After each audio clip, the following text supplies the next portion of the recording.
r/ask Reddit. What kind gesture actually annoys you? Waving me on at a stop sign when they clearly have the right of way. 90% of the time you end up sitting there in confusion, wondering why they won't go longer than it would have taken them to just clear the goddamn intersection.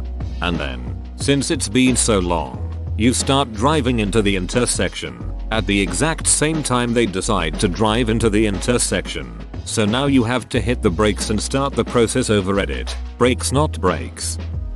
Not telling me something to protect me drives me crazy.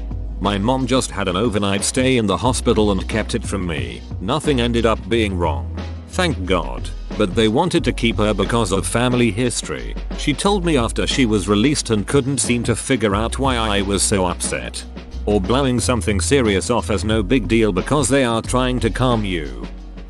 Holding the door for me but from the inside of the door frame, so I have to like scoot by them butt to crotch style. Edit. My first silver. Thank you. You must go butt to crotch as well, comrade. Edit 2. I'm not worthy.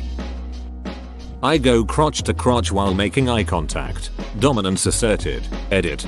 Thanks for the silver, kind friends. I'd go crotch to crotch with each of you. I go butt to butt so we don't even have to look at each other.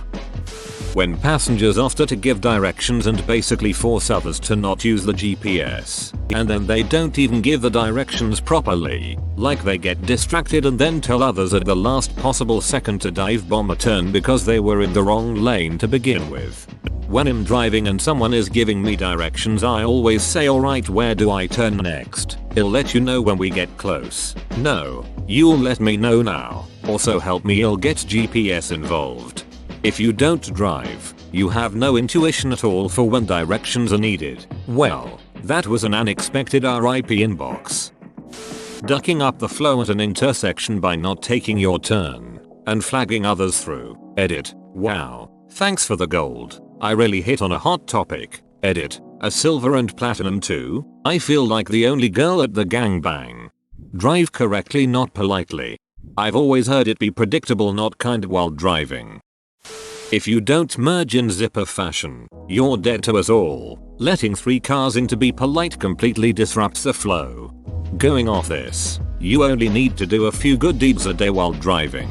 If you stop to let someone in at every single intersection, the people behind you will get annoyed.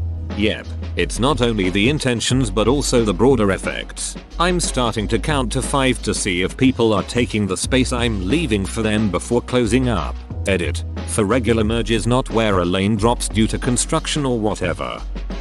When store associates come up to me 2 seconds after I've walked into the store asking if I am finding everything okay at my store where required, it sucks for us too.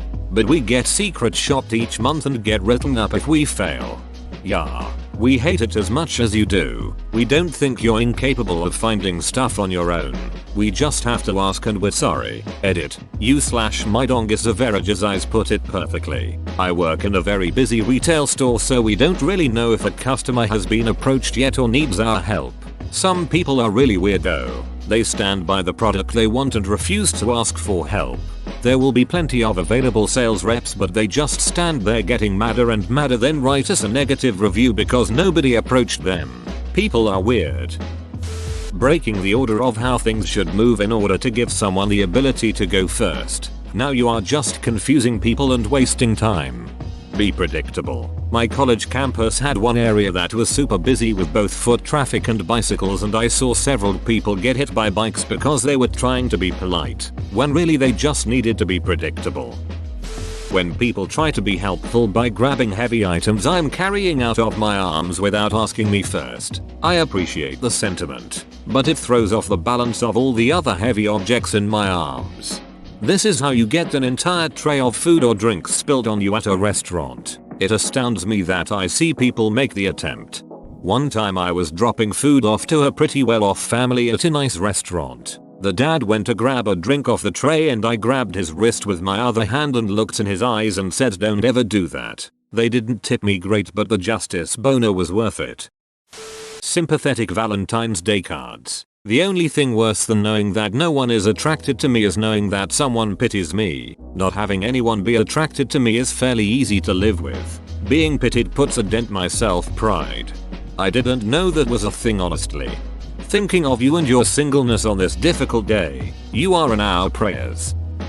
So I walk with a cane and I can't lift much. However, when I'm insisting that I can do a particularly small thing, it really upsets me when people insist on doing it for me anyway. It makes me feel weaker and embarrassed. Seriously, offer people with handicaps help. Of course, please do that. But if they are insisting that they are fine, then please let them do that thing they are capable of. For me, it makes me feel just a little bit more empowered. Also, thank you for your kindness. I don't mean to diminish it or seem ungrateful. I work with people with various disabilities, and one of the things that was covered in training was that you can actually cause harm by doing seemingly nice things like grabbing hold of a door that someone is in the process of opening. That person has made decisions based on their knowledge of their body and balance when starting to open the door. By grabbing hold of the door, you can upset their balance and cause a fall. Never assume you're helping. Always ask first. This has happened to me several times, usually at home though. For instance, I'll hold the screen door open and will put part of my weight on it while trying to open the real door, and my husband will come up behind me to help by holding the screen door. Poor guy didn't realize I was bearing weight there while using the cane hand to fumble with the keys. I fell twice before it stuck. I didn't get hurt, but I felt so bad that he felt bad. Being thanked for my service when people find out I'm in the military. I'm a subpar Marine and have done nothing noteworthy. Edit. Thanks for the gold and the silver. I've heard this from lots of military members. My favorite was an ex-Air Force member who said, "I don't know why anyone thanked me. I literally sat behind a computer for years in the US, doing work that had literally no impact on our freedom." My uncle did shit all in South Korea except get drunk and tattooed, so when I see veterans I mostly just smile at them like I do anyone else. One time though, my little brother asked my uncle if he'd killed anyone while he was cleaning his gun, and my uncle said, "Don't you ever ask anyone that, you'll get beat." But because you didn't know, I'll tell you. I went to South Korea and got drunk and tattooed, and I didn't kill nobody there. Now shut up and let me clean my gun. When people feel compelled to eat with me if I'm eating alone. Where did this notion come from that it's sad to eat alone? I like it. It's peaceful. I was in my work canteen a little while ago at the very edge of a row of tables, completely alone. Maybe 24 seats, all empty, plus more empty tables and sofas in the room. I was reading a book. Two colleagues whose names I don't even know came in, sat right in front of me and didn't say a word to me or each other. I was so uncomfortable. I know the feeling. I was eating at a Burger King once and the whole place was empty except for me. Some older lady came in, got her food, then sat right next to me in my booth instead of one of the 30 other seats available. She didn't say anything either, just ate. It was very awkward. Receiving birthday or Christmas gift from loose acquaintance, thus creating cycle of guilt or undesired effort. Maybe that loose acquaintance is just trying to make that jump from loose acquaintance to friend. A lot of them are low effort gifts they give out of feeling obligated. Some families give so many gifts they feel it's expected by nearly everyone. I for one feel awkward accepting gifts from anybody but my parents in Christmas. When someone is walking behind me and they push the button to make the automatic door open right as I'm trying to go through it. Thanks. Now I have to wait while this slow ass door opens when I could have just quickly opened it myself. I work in a large office with push button doors for disabled people. I have no problem manually opening doors. It seems kind of basic to me. 99% of the people on this campus will push the button to automatically open the doors, creating that exact annoying situation. My thought every time inside is, you can't open a door. I just saw you jog across the parking lot. There are a set of doors at my university that I will use the push button for simply because the door is so difficult to open because of the ancient door opening motor.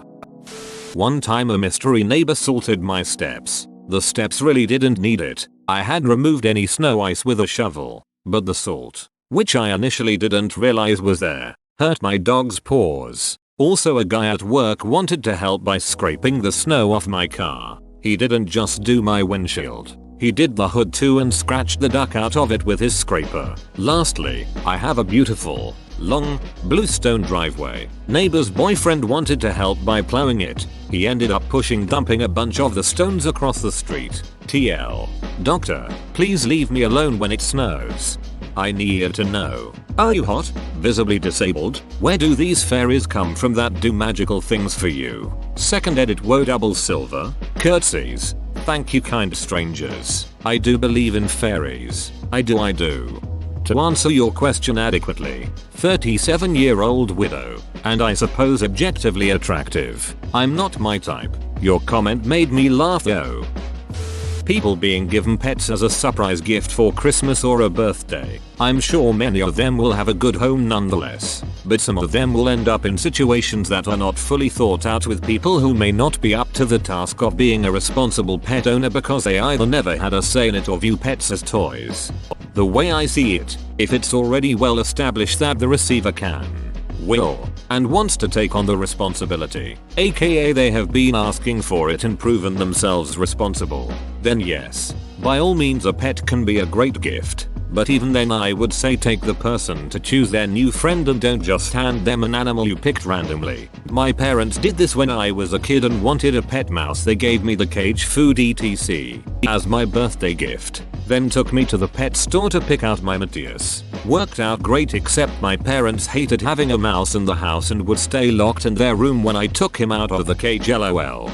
Did you name your mouse after the Red Wall character? When you're the quiet one in a group and somebody points out in front of everyone. Edit. Wow, didn't expect this to blow up. Thanks for the gold strangers. Why are you being so quiet? Come in. Pipe up. We don't bite. Me. I'm fine listening until I have something to add them. He speaks. Whoa. Duck off. Ass. People saying these are about your size aren't they? And giving me a big bag of clothes. Like yeah. Thanks mum but nothing is my style and now I'm stuck with a big bag of stuff you should have taken to the charity shop. Not to mention the guilt that some people can create with this. Oh I don't wear that blouse I gave you. I've actually had the situation of making myself wear one of my mum's tops to a family event because I thought she'd be happy and have her text me afterwards suggesting I dressed a little less frumpy. I absolutely hate being asked how was your weekend every single Monday in the office for the rest of eternity. My go-to response, good, proceeds to look back at my computer screen and furrow my brow to make it look like I'm in deep thought. People making the suicide gap during heavy traffic. I can't see past your ducking truck or van and I'm not about to stick my car into an active lane that isn't slowing down. Your lane may be stopped but the lane next to you is rolling on and people who give me that WTF look piss me off to no end. This bullshit is how accidents happen, just keep moving and I'll wait until I have a clear line of sight to go and not rely on you waving me through to my death. Edit. I understand some people are still confused so I'll describe it better. This gap only applies to non-highway roads and for Europeans the US has dedicated lanes that only allow for right turns at the intersection. However a lot of these right turn lanes start a block or two away and people will move into the lane as soon as it opens up, which means people will be speeding down the lane to get to the intersection to turn right. Of course this means that they won't be able to see past the vehicles and of course someone will use the opportunity to gun it into the plaza. Of course this gap is perfectly fine to leave open if all lanes are backed up and all lanes are stopped. Another big issue with these gaps is that a lot of the time people will move into the lanes so their vehicles are sideways onto the stopped lanes but are then waiting for the other lane to clear before going, which means they are now blocking two lanes of traffic and waiting for the third turning lane to be clear, which will cause even more headaches for everyone involved. Traffic can no longer flow even if the light is green because they've created a roadblock with their vehicles. Whoa, you made it to the end? You're a ducking beast. I'll cut you a deal. Smash like and subscribe for more curated content bruh. It's free and that's a great price.